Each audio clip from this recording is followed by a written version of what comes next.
Adik-adik, coba amati gambar berikut ini. Ada gambar bergotong royong membersihkan kelas, bekerja sama membersihkan lingkungan, membantu kakek tua mendorong gerobak, dan membantu ibu mencuci piring di dapur. Semua gambar ini adalah contoh perilaku saling tolong-menolong atau bekerja sama dalam kebaikan. Nah, yang menjadi pertanyaan, apakah boleh kita tolong-menolong atau kerjasama dalam keburukan?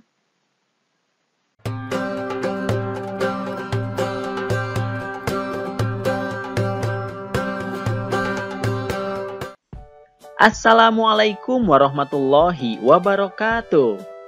Hai adik-adikku yang soleh dan solehah, bagaimana kabarnya? Semoga semuanya tetap sehat dan tetap semangat ya. Sebelum mulai, mari kita berdoa terlebih dahulu. Bismillahirrahmanirrahim. Robbi zidni ilman warzuqni fahman. Dalam kesempatan kali ini, kita akan mempelajari kandungan Quran Surat Al-Ma'idah ayat 2-3 dan Quran Surat Al-Hujurat ayat 12-13. Semoga setelah mempelajari materi ini, diharapkan kalian mampu memahami makna Quran Surat Al-Ma'idah ayat 2-3 dan Quran Surat Al-Hujurat ayat 12-13 dengan benar. Sebelum dilanjutkan, untuk mendukung channel ini, jangan lupa like dan subscribe ya. Nah adik-adik, ayat yang pertama yang akan kita bahas adalah penggalan Quran Surat Al-Ma'idah ayat 2 berikut ini. Ayat ini menyatakan perintah untuk tolong-menolong dalam mengerjakan kebajikan dan takwa, dan larangan untuk tolong-menolong dalam perbuatan dosa dan permusuhan. Kita diharuskan saling menolong kepada sesama kita dalam perbuatan baik dan ketakwaan. Misalnya, menolong seorang kakek menyeberangi jalan, dan contoh-contoh yang ada di awal video tadi. Sebaliknya, kita harus menghindari saling menolong dalam perbuatan dosa dan permusuhan. Misalnya, ada teman kita yang mengajak membolos. Hendaknya dihindari atau ditolak karena membolos adalah perbuatan yang tidak baik. Tetapi jika ada teman kita yang mengajak ke masjid untuk mendengarkan ceramah agama atau sholat berjamaah, kita harus mendukungnya. Nah, begitu pula jika ada teman mengajak nonton televisi atau main video game terus-menerus sehingga lupa makan dan belajar. Kita harus menolaknya. Tetapi, jika ada teman yang mengajak kita belajar bersama, kita harus mau bergabung karena belajar bersama sangat baik dan menguntungkan. Insya Allah kita akan mendapat karunia dan pahala dari Allah Subhanahu wa Ta'ala.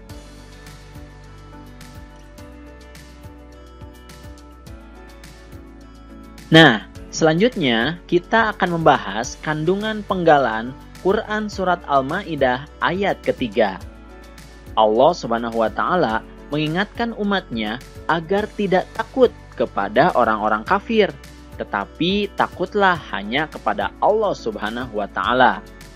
Pada saat Nabi Muhammad SAW melaksanakan haji wada atau haji terakhir yang dilakukan oleh Nabi Muhammad SAW, Allah Subhanahu wa Ta'ala menurunkan wahyu yang menyatakan bahwa pada hari ini atau haji wada telah kusempurnakan ajaran agama untukmu.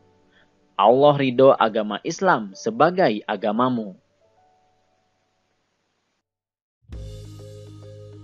Nah adik-adik, pada Quran Surat Al-Ma'idah ayat 3, diharapkan kita harus takut hanya kepada Allah Subhanahu wa Ta'ala.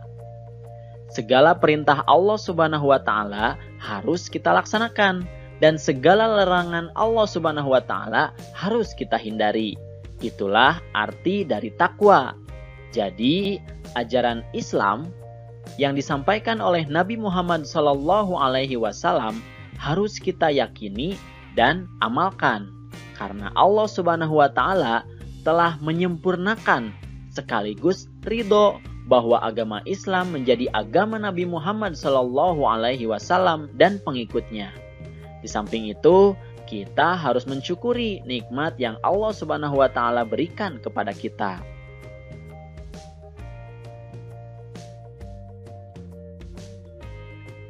Selanjutnya, kita masuk ke ayat yang lain, yaitu pada Quran Surat Al-Hujurat ayat 12.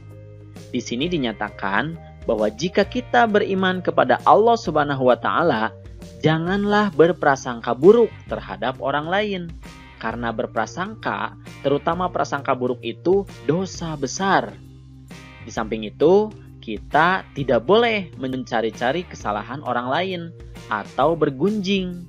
Karena orang yang suka bergunjing diibaratkan seperti orang yang memakan daging saudaranya yang sudah mati. Nah, tentu kamu merasa jijik.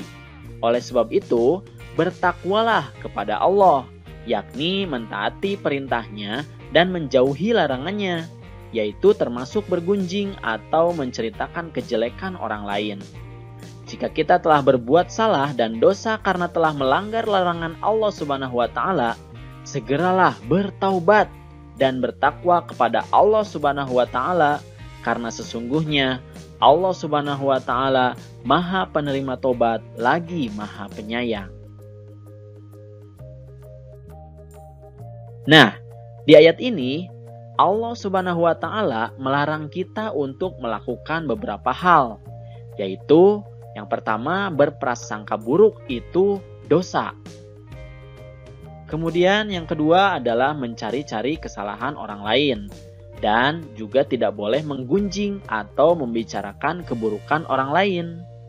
Karena jika melakukan itu, sama dengan diibaratkan memakan daging bangkai saudaranya yang sudah mati. Maksudnya, orang yang dibicarakan keburukannya, dosanya akan diambil oleh orang yang membicarakannya. Na'udzubillahi min dzalik.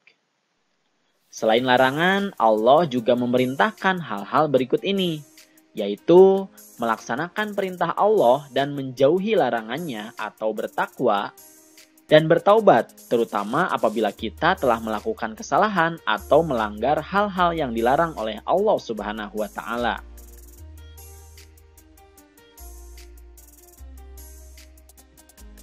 Kemudian selanjutnya, pada Quran Surat Al-Hujurat ayat 13, Allah Subhanahu wa Ta'ala menyatakan bahwa Allah menciptakan manusia terdiri atas laki-laki dan perempuan.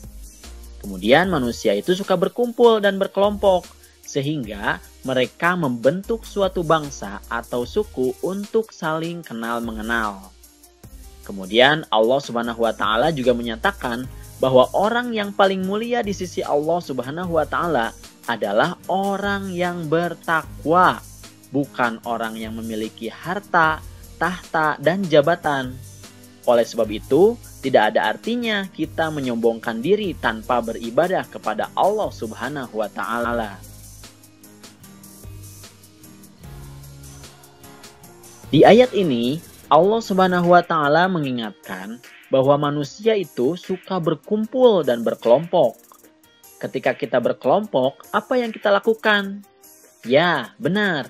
Jika kita belum mengenal dalam kelompok, kita harus saling kenal mengenal satu sama lainnya.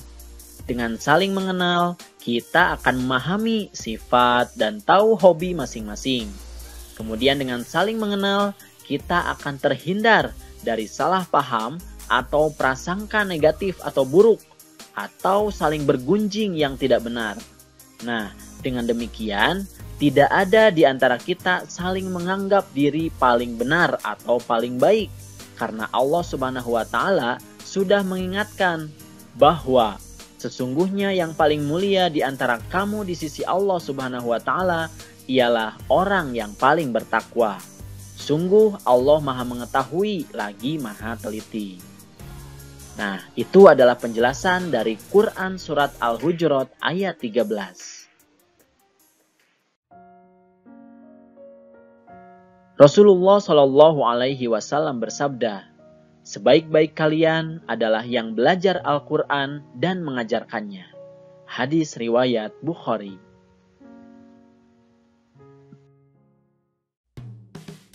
Alhamdulillahirabbil alamin.